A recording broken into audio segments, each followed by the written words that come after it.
The flooding has been very severe this time round.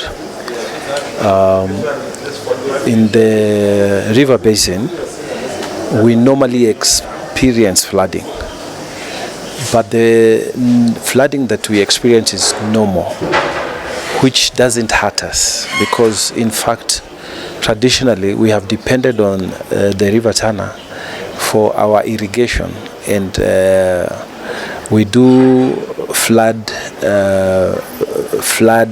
irrigation farming. So we wait for the water. When it recedes, we do farming. So traditionally, the normal flooding of the river has never been an issue. But when it is excessive flooding, that is when we have problems like we did. And this time twice, because we had the last season and the more recent one. But I was there at home about 2 days ago. The waters have receded as we are talking now. Still, there are places where the villagers have not gone back to their places of abode, but the waters have generally receded. So when the waters recede, for communities living along the river, it is a sign: run back to your farms. So all of us are now very active and busy farming for this, even for the areas that are normally not flooded. But there's like a new widened floodplain. So people right now are very busy planting. But the problem we have now is there's lack of food security. Why? Because the last floods, when they happened, before the harvest, the other floods came. So we missed harvesting. When the food was almost there, we missed the harvest. So there's a problem, and that's why I continue to appeal to the government to help us, because we as people of Tana River, we largely depend on peasant agriculture, where we just grow to sustain ourselves, and the excess one we sell. But when you see somebody is planning to sell, they would grow what we call cash crop. So the cash crop will be like peas, like beans, stuff like that we normally, or even watermelons. Those ones we sell. But the food is normally rice and maize. That's what we grow for our food, and bananas. So we've not had a maize harvest. And when we have at least one harvest, that's when we are food secure. So still we are not food secure. So the appeal I still make to the government is that relief supplies must keep coming until when we do the first harvest. That's like about 3 months. Once we have that, then we are okay for mostly the rest of the year. Because once we have the first one, people tend to have like 2 harvests or 3 harvests, depending on the rains and the floods. But normally when you have one good harvest, you are food secure.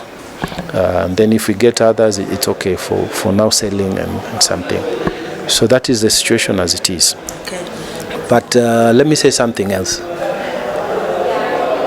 The government of Kenya has invested a lot of money in terms of relief supplies. And this, if you add up the money they have used over the years, they should have invested that money in a proper dam, a nice dam that can hold and control the river waters. Okay? Because what we have are the Seven Forks Dam, which were built in the 70s. And those dams have not been desilted since they were constructed. So when the rains come, it's so easy for them to fill in. And once they fill in, they just pour the waters out. And these waters, when they come down, they come in a very bad way towards the delta where we live as Tana River County.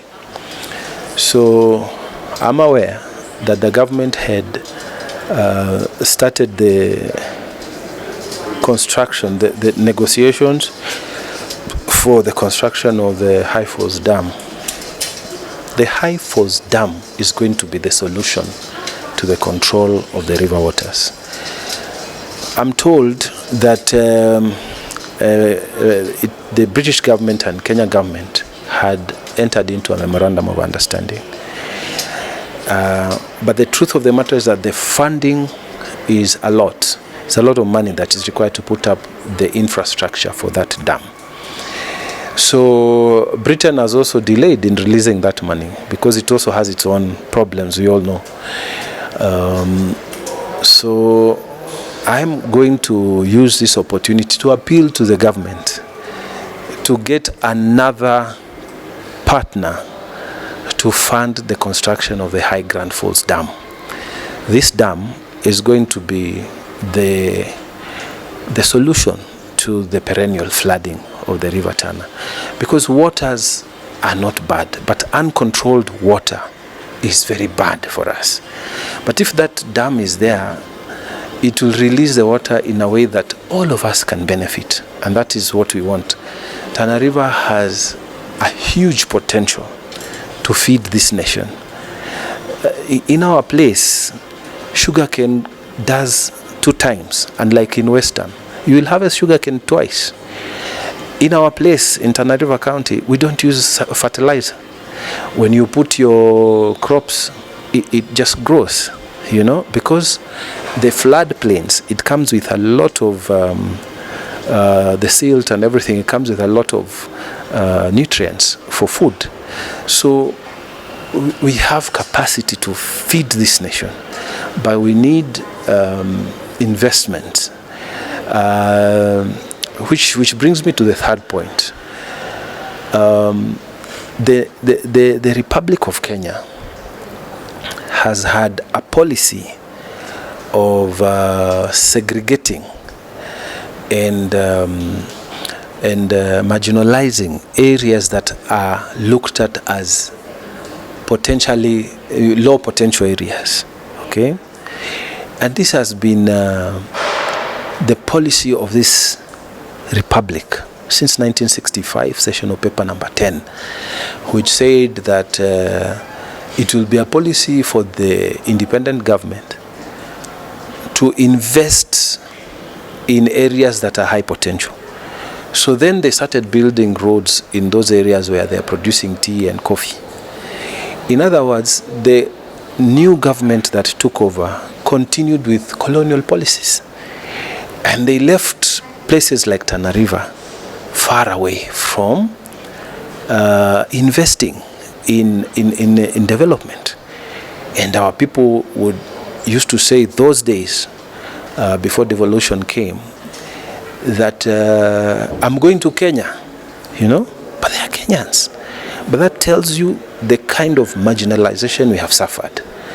And to date, you will still find that it is very difficult to raise money for dams to be built in Tana River, but it is easy to raise for other areas. You see, and this as Senator for Tana River, I want to say it is wrong. It should be condemned by all people who love this country, because our land is beautiful and it is capable of feeding this nation, but there must be investment. So I pray that the government will put the necessary effort to find the money to invest in that dam, so that the waters can be controlled and the land becomes productive. We don't lose that water and cause all this damage that every year we go through. Yes. Speaking of interventions and construction of dams, we were also able to see the development of cluster villages. Yes. Where the county government has set aside about 5,000 acres. Yes. Yes, please expound to us about it. The cluster program is a program that the current governor and his team have come up as one of the potential solutions. The argument behind that cluster program is that if people move from the lower areas and they go to slightly higher areas, and in those areas they build new settlements, they leave the lower places, they go to the higher places and they settle there. Then during flood season they can come and dig here, but their permanent residents are there so that their homes are never affected by floods. So the idea is a good idea, and it should be supported by all leaders.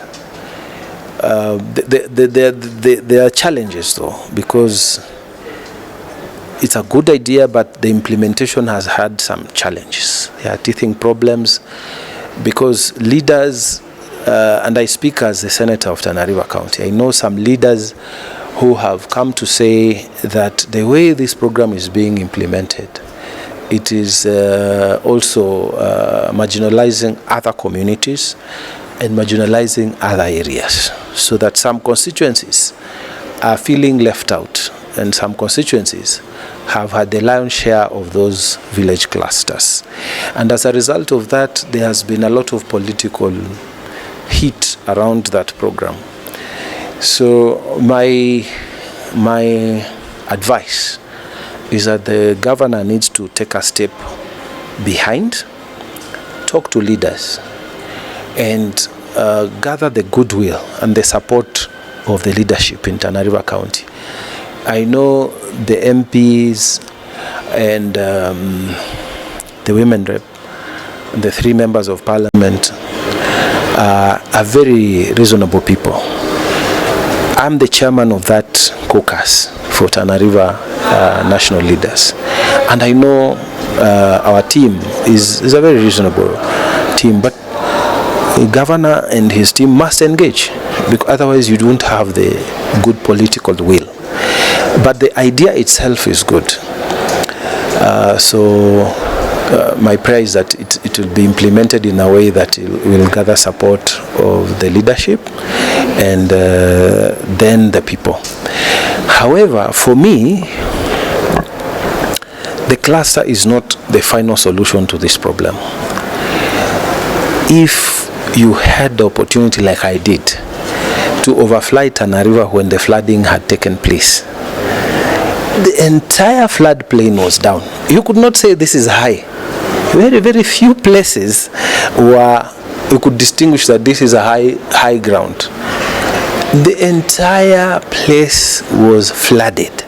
Even where we are currently constructing the new headquarters for the office of the governor, it was flooded. That place is called Dayate. Dayate was flooded. The building that you see there was flooded, you see, and it's supposed to be a bit higher. It's in very few areas that you could see buildings are safe. So the solution is to control the waters from where they are coming. We must control those waters. So the real big solution is the construction of that dam, so that the waters are controlled. Because look at the Aswan Dam in Egypt. Aswan Dam has been there for forever, but they have continuously desilted that dam. They remove that soil from there. In fact, they make it a bit and they sell it to farmers as fertilizer.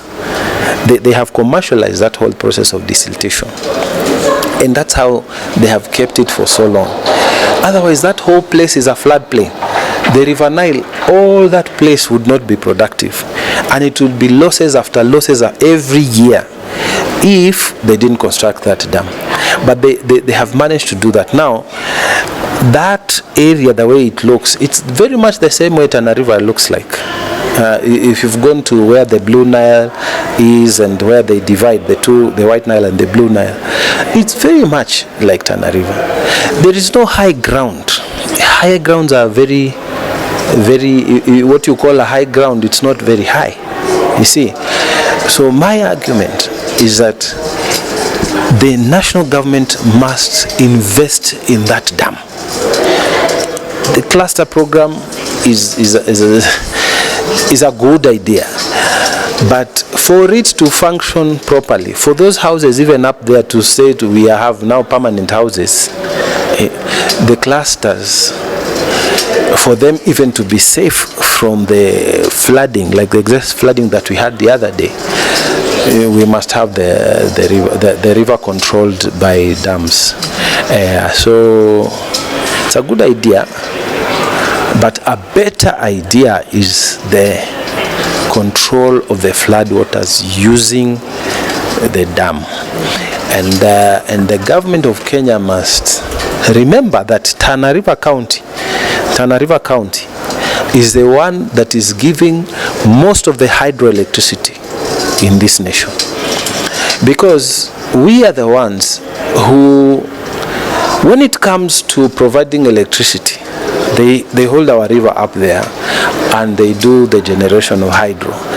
When it comes to flooding, they release it to us, so we pay double, because by the way, the electrification has not been much. It is nowadays with this rural electrification program of last mile that we've benefited. Otherwise, previously, sisi tulikuwa tunapigwa na floods too. We just used to suffer the floods, no electricity, and yet it is our river which was giving electricity to the rest of Kenya. So my appeal is that the national government should increase its effort to find, if Britain is not going on with the program, a project, then let another country or another partner come and give us a dam, because that dam will enable us to live in peace down the river all the way to the delta. And any country that has been able to control its river, they have used dams. It is not telling people move to high ground. Moving to high ground is a temporary solution. So that's why vis-a-vis the idea of a dam, moving to the clusters, because the clusters are supposed to be located a bit higher. So, okay, that's a good idea, but a better idea is for us to make sure that the actual waters are controlled by a big dam. And it's a mega project that I think it's worth the while.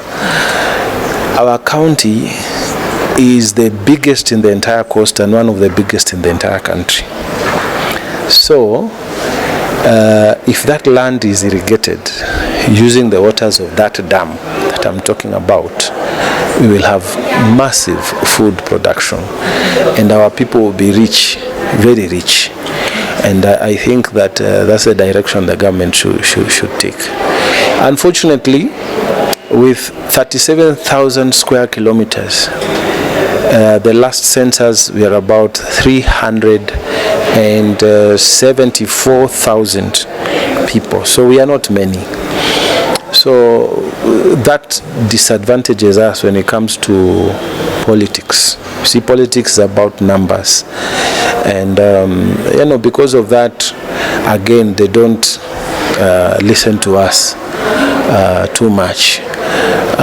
It is also a disadvantage for most of the semi-arid and arid counties, because the lands are big but the population is small, so we don't have a very big voice. But I believe that one day we will have a president who comes from our areas, or a deputy president who comes from our areas, or a very influential person, maybe a cabinet secretary who comes from our areas and who has the power to influence government to invest in those areas. Because the areas that are supposed to be high potential, they are high potential because government invested in them. So in our places, government must invest for it to come out, the potential to be realized. And I am saying this again, if Tana River County can be given the necessary support in terms of agriculture, we produce more than even Western. Like our sugarcane, when they did the trials, we could do 2 crops in a year. In Western, they do only 1. So we have the right ground, and the weather is beautiful. So I pray that the necessary authorities will listen to this. Yes. As we wind up, in terms of costs, Yeah. Given that this is a perennial problem, Yeah. how much has it cost the county? Billions. The displacements have costed billions, and some of it you cannot even put a monetary value to it. You think about this when we are going to help our people, because as leaders we have to be there for them. Somebody tells you, I was sleeping, and then I am feeling wetness, and I wake up, there is water in my bedroom and things are floating. So what I do is to go to the children's bed and pick and run out. I had animals, but all the goats, they went with the water. Of course, you don't count the chickens and all the small animals. I managed to get the cows out, but everything else has gone. Now you're talking to a person whose house has been flooded, and this is a person who was living in dignity, living with his wife and children, and then you take the same man to a tent, and sometimes there's no tent because the tents are also very few. When you go there, you have a problem because the accommodation is very little. Families are breaking because of this proximity creates also its own demons. People mixing, families mixing, that dignity, you can't cost it, but it is lost, and the indignity of sitting there as a man, not being able to do anything for your family. I have visited camps during the worst part of that season, where children, they were not going to school. So they just run around, the day is over. They run around, the day is over. And we also lost in terms of education. You can't cost that. And when the results come, they will give us the same exam they are giving for Nairobi and for other parts of the country which were not affected by the floods. We will continue losing unless something is done for our place. Not to mention the money, certificates, things, because our people will keep these things in the bedroom. So if you wake up and your clothes are gone, your wooden sanduku or your metal sanduku has been flooded, so your certificates, your ID, your everything is gone. And when you are saving your children, you don't think about anything else. You just think about life. You don't think, where is my ID? So the cost has been very high, and some of it we can't even quantify. Our prayer is that the national government will listen to what we are saying, and it should not be something that you just do because there's a disaster, so you fly there, you bring Red Cross and a few other organizations, they drop food and you go away. You make it like it is normal. It is not normal. Other countries have been able to contain. Egypt, here our neighbor up here, they have been containing the Nile for forever and making it productive. It's a shame that we import wheat from Egypt, and yet we have the River Tana and the entire basin where we could grow the same thing. Here we could grow rice, we could grow so much, but we are not using it. This tokenism or mambo imefanyika, let us go and do something, and it is just for a short time and then they go away. It's not going to help us. We must think long term, and mid-term could be those clusters, but long-term is the control of the waters themselves by damming that water so that it is released in quantities that we can manage, not destructive quantities. Yes. Thank you very much. Asante. Asante.